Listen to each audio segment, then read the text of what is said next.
আজকে আমার বর হঠাৎ করে মাংস নিয়ে চলে এলো। বরকে জিজ্ঞেস করলাম না বলে মাংস আনলে যে? বর বলছে খেতে ইচ্ছে করছে তাই এনেছি।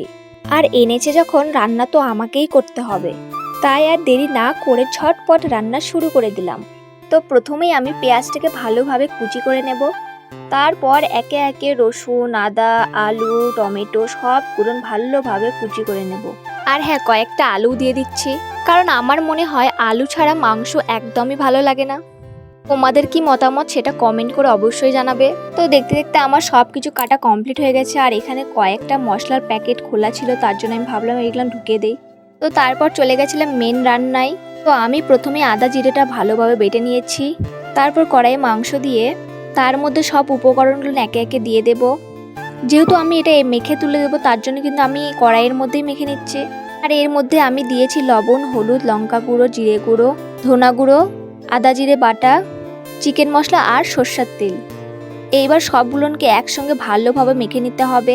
আর এইরকম ছোট ছোট সারপ্রাইজ আমার বর আমাকে প্রায়ই দিয়ে থাকে। তো তারপরে ভালোভাবে কষিয়ে মাংসটার মধ্যে হালকা পরিমাণে জল দিয়ে দিয়েছি। তো তারপরে কিন্তু আমার রান্নাটা কমপ্লিট হয়ে গেছে। তো তারপরে আমি আমার বরকে খেতে দিয়ে দিয়েছি, আর এখন শুধু ওর মুখ থেকে শোনা বাকি কেমন হয়েছে রান্নাটা। তো তোমরা শুধু একবার ওর মুখের রিয়াকশনটা দেখো। আর সত্যি কথা বলতে মাংসটা কিন্তু খেতে খুবই সুন্দর হয়েছে।